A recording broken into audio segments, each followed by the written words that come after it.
Hello, everyone. Very welcome.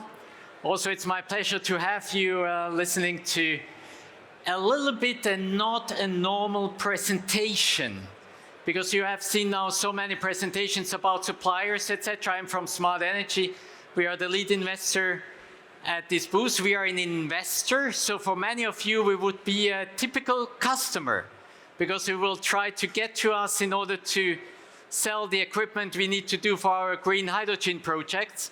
We have currently about 2 gigawatt of and 19 green hydrogen projects under development with our teams in Portugal, Spain, Germany, Italy, and we are looking, of course, to do more out of it. So our booth is then straight over there, but let me now deep dive into the challenges and solutions to finance green hydrogen projects. And I thought maybe with a more negative message, because when you are here, you think there is no limit to the sky, right? It is just going up, but it's not like that. We heard it in it's not yet bankable. And it's a question about the chicken and egg problem. The larger those events are coming, the more people are getting interested into green hydrogen and getting into solutions, so they will get the pocket up and try to finance it. But right now, we have a lot of announcements going on, and also we heard it here in the stands going on, a lot of announcements, a lot of PowerPoints, and the question is, how many of them are really reaching the final investment decision? And when is it going to happen? And this is the biggest challenge, is really the financial bottleneck. So me as a CFO, I'm talking each day to banks, to investors, to infrastructure funds and others, and I would like to lay out a little bit the challenges, okay? Why do we have challenges? On the one hand side, we still have the problem about the pricing and the offtake. Of course, we have the hydrogen bank now coming up. I will talk about that. But what will be the price? And then you also have a competition between green, blue, gray, and how is the CO2 going up? Does the CO2 penalties going up really? Will there be a market like in Europe, also in Asia, etc.? A lot of uncertainty about it. And obviously, banks, investors, they need all this information in order to make their cash flow streams, net present value, internal rate of return, in order to say, can I get the money back? That's one thing. Then technology. They say, okay, I come here, I see a lot of solutions. Which solution will win? And can it be then competitive at the end of the day? And lately, policies, they are changing all the time. I come here and then the politicians are saying this. Then you go for that path, and next month something else is coming out. So these are three things which are hampering investors to decide immediately into it. So I tried to summarize into 12 main actions for politics, industry, R&D, and bank and investors in order to accelerate that. Okay, I said I will not now say what Smartenergy is doing. I rather would like to provide an input about how can we make this new market happen. Let me go to the first one about policymakers. Obviously, I already said it, create idle conditions for investments. We don't want to have then the politics just taking up like a CEO to drive everything. No, it's about the frame. What is the frame in order to make it really happen? So on the one hand side, we can look into this. Politics are giving guidelines about what might be the targets, what should be the targets, what will be the offtake. By doing so, like the EU did, it gives certainty to the investor, saying, oh, wait a moment, 10 million tons to produce, 10 million tons to import?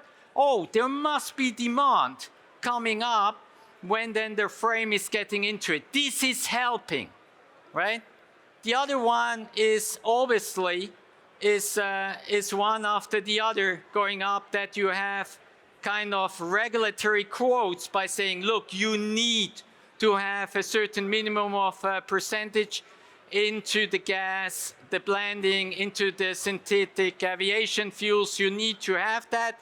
If you don't, you get penalties. Okay, that is one way of making the frame. It's like in soccer play. So you have a referee, you have a game, you need to tell what the game is.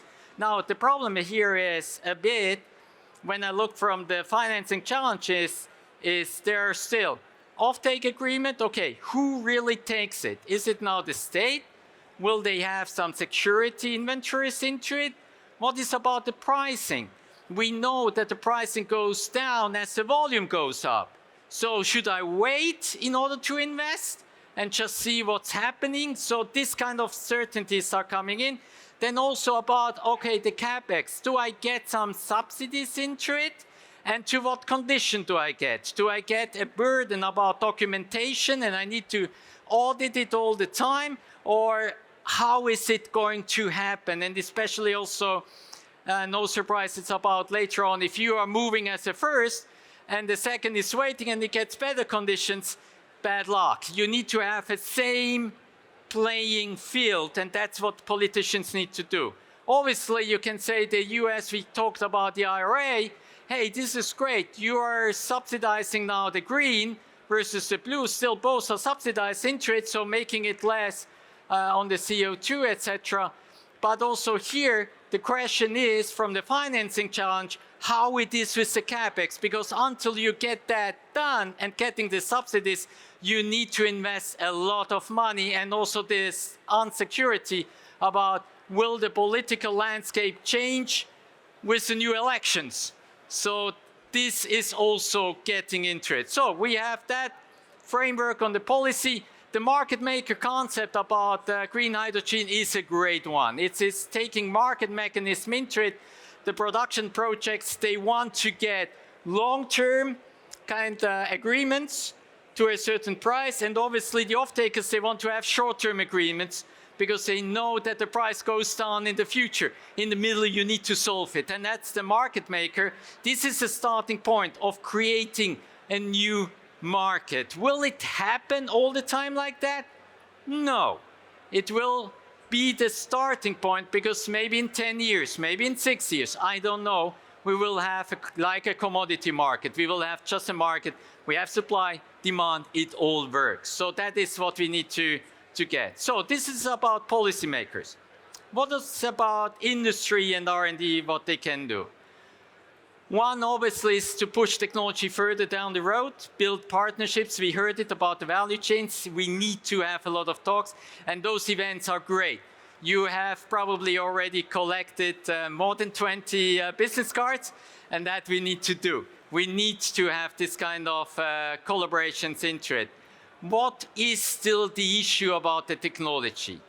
Actually, on the electrolyzers, alkaline is a given that we know. We get to PEM, we get to solid oxide, etc.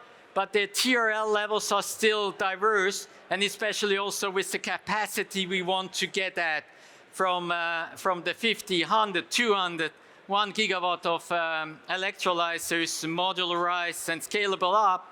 There are still certain uncertainties, still a lot to work to be done, and especially also on the transport side, on the liquefied H2. That was my learning, that the Port of Rotterdam is going to have also a terminal for liquefied hydrogen and not just for ammonia. So the financing challenge here is technology readiness. There is still some to do. So how do I factor that into my cash flow streams, into the timing about that the money is coming back? Again, we are talking about banks. We are talking about investors who want to get the money they are bringing in, getting it back with a multiple, right? So the question is, what happens if there is an accident? What happens if there is an explosion? What happens if there is toxic ammonia going out, etc.? How can we prevent that to happen? It might impact the investments quite a bit. So technology is extremely important. Obviously, there are some key success factors we need to look at. I always say, I highlighted it based on certain, okay, what is the most important for an investor? Offtake, number one. Number two, get the efficiency in the renewable sources into it on the renewables, on the PV, wind, storage, etc. Number 3, to have the whole conversion transportation solved. And then on the revenue side, but then on the supply side, who is going to do it? Who are the EPCs? Do we still get turnkey projects like in the old days for the large power plants? Who takes the risk? Are there liquidated damages to be paid? How can we make sure that the one who's getting the order is also surviving the end, right? So, and getting one project after the other. So supply chain is a big thing to look at. And the end is the financing structure, not just at the end, like pension funds would like to go into it, or some private equity, but starting from the beginning until we are ready to get into it as well. These are success factors into it. The last one, and I think that is we are not yet there, but on the investment community, and that could be a big success factor, is if we are creating a new asset class on green hydrogen, and that has its own risk profile, its own return profile, and then we are looking for the billions of dollars to get into, and billions of euros in order to get into it. We are working on it, and as a Smartenergy, we are looking on our projects, on the 2 gigawatt projects, all of it. We are looking on synthetic aviation fuels, we have grid injections projects, we have as well the whole transport and mobility projects into it. What we are especially have opened up is the first equity vehicle where I announced it last time here in Rotterdam, 19 projects getting into it. We open it up for equity investors to come in.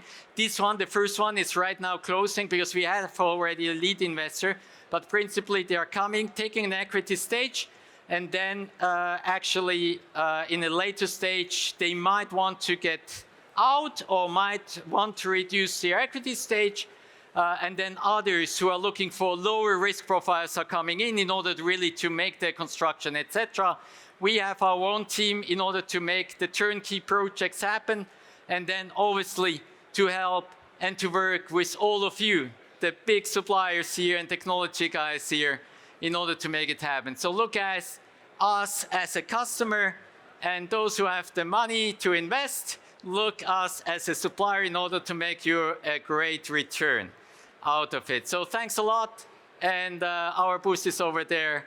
Thank you very much.